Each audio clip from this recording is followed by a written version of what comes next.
আমার মেয়ে বলেছিল তার বড় ভাই তাকে স্পর্শ করেছে। আমি এক মুহূর্ত দেরি না করে তাকে বিশ্বাস করেছিলাম, আর সেই বিশ্বাসের ভিত্তিতে আমি আমার স্বামীকে রাজি করালাম আমাদের ছেলেকে ঘর থেকে বের করে দিতে। সে ঘর ছেড়ে চলে গেল, আর আমরা তাকে যেন আর কোনোদিন ফিরতে না দেই সেই সিদ্ধান্তই নিলাম। কিন্তু 2 বছর পর আমাদের মেয়ে এক ভয়াবহ সড়ক দুর্ঘটনায় মৃত্যুর সাথে লড়ছে। ডাক্তার জানালেন তাকে বাঁচানোর একমাত্র উপায় হলো তার বড় ভাইয়ের কিডনি প্রতিস্থাপন। আমরা বহু খুঁজে তাকে পেলাম। সে হাসপাতালে এলো, তার বোনের কান্না ভেজা স্বীকারোক্তি শুনলো, তারপর কোনো কথা না বলে ঘুরে চলে গেল। যাওয়ার আগে শুধু বলল, আমার কাছ থেকে কোনো কিছু আশা করবেন না। হতাশ হয়ে আমি তার নাম ও পরিচয় সামাজিক মাধ্যমে প্রকাশ করে দিলাম, আর মাত্র 4 ঘন্টার মধ্যেই এমন একটি ভিডিও সামনে এলো যা আমাদের পুরো পৃথিবী উল্টে দিল।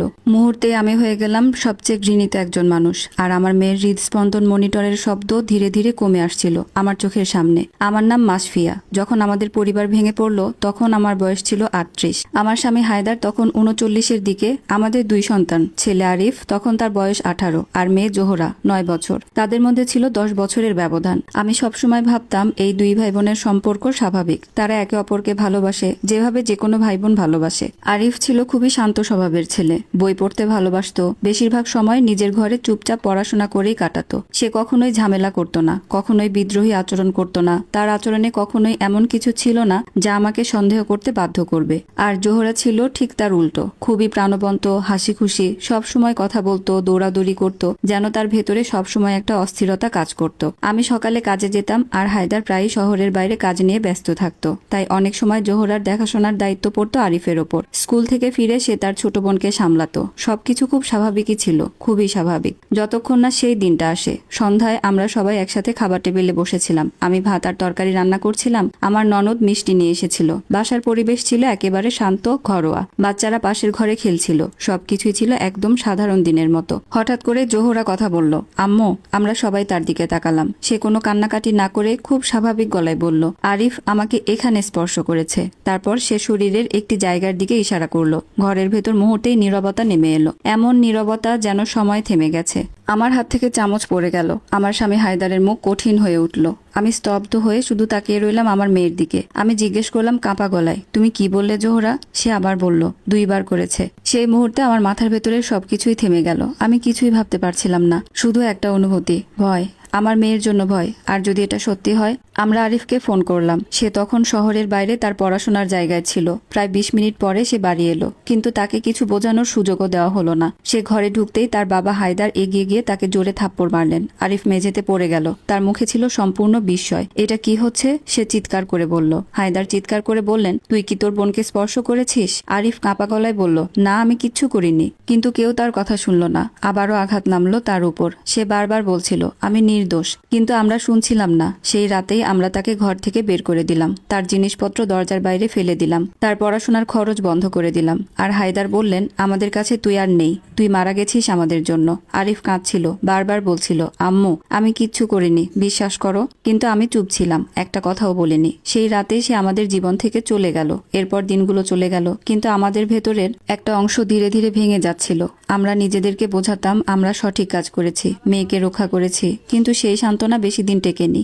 রাতে ঘুমাতে গেলে আমি তাকে দেখতাম, আরিফকে, তার মুখে যন্ত্রণা, চোখে প্রশ্ন, আর সে শুধু একটাই কথা জিজ্ঞেস করত, আম্মু কেন? প্রতিবার সেই দুঃস্বপ্ন থেকে জেগে ওঠার পর আমি নিজেকে একটাই কথা বলতাম, আমরা ঠিক কাজটাই করেছি। কিন্তু সময় যত গড়িয়েছে ততই মনে হয়েছে আমার নিজের মনে যেন সেই কথাটা আর বিশ্বাস করছে না। 2টা বছর কেটে গেল। তারপর ঘটল সেই দুর্ঘটনা যা আমাদের জীবনের বাকি সব হিসাব নিকাশ ওলটপালট করে দিল। শীতের একটি বৃষ্টি ভেজা বিকেল ছিল সেদিন। হায়দার গাড়ি চালিয়ে জোহরাকে নিয়ে ফিরছিল। স্কুলের একটি অনুষ্ঠানে অংশ নিয়েছিল সে। রাস্তা পিচ্ছিল ছিল, চারপাশে ঝিরঝির করে বৃষ্টি পড়ছিল। হঠাৎ করেই একটা পিকআপ ভ্যান দ্রুত গতিতে সিগন্যাল অমান্য করে সামনে চলে আসে। হায়দার চেষ্টা করেছিল গাড়ি ঘুরিয়ে নিতে, কিন্তু পারেনি। প্রচন্ড শব্দে সংঘর্ষ হলো। তারপর গাড়িটা ছিটকে রাস্তার পাশের একটি কংক্রিটের খুঁটির সাথে ধাক্কা খেলো। হায়দার সামান্য আঘাত নিয়ে বেঁচে গেল, কপালের পাশে একটা কেটে যাওয়া দাগ আর কিছু ক্ষত। কিন্তু জোহরা, তার ভাগ্য ভালো ছিল না। যখন হাসপাতালে পৌঁছালাম তখন আমার মেয়েটাকে অসংখ্য যন্ত্রের সাথে সংযুক্ত অবস্থায় দেখতে পেলাম। মুখ ফুলে গেছে, ঠোঁট শুকিয়ে ফেটে গেছে, শরীরটা এতটাই দুর্বল দেখাচ্ছিল যে মনে হচ্ছিল 9 বছরের সে ছোট্ট জোহরাটা আবার ফিরে এসেছে। আমি তার পাশে বসে শুধু তাকিয়েছিলাম। একজন মা হিসেবে এর চেয়ে অসহায় মুহূর্ত হয়তো আর নেই। কিছুক্ষণ পর ডাক্তার আমাদেরকে ডেকে নিলেন। তিনি অনেক কিছুই বলেছিলেন, কিডনির মারাত্মক ক্ষতি, জটিলতা, ডায়ালাইসিস, জরুরি প্রতিস্থাপন। আমি সবকিছু ঠিকমতো বুঝতেও পারছিলাম না। শুধু একটা বাক্য আমার কানে গিয়ে আটকে গেল, রোগীর বড় ভাই যদি মেডিকেলে ম্যাচ করে তাহলে তিনি সবচেয়ে দ্রুত এবং উপযুক্ত ডোনার হতে পারেন। বড় ভাই, মাত্র দুটি শব্দ, কিন্তু সেই শব্দ দুটো যেন আমার বুকের ভেতরে ছুরি হয়ে বিঁধল। হায়দার কিছুক্ষণ চুপ করে রইল, তারপর ঠান্ডা গলায় বলল, না। ডাক্তার বিস্মিত হয়ে তার দিকে তাকালেন। মানে?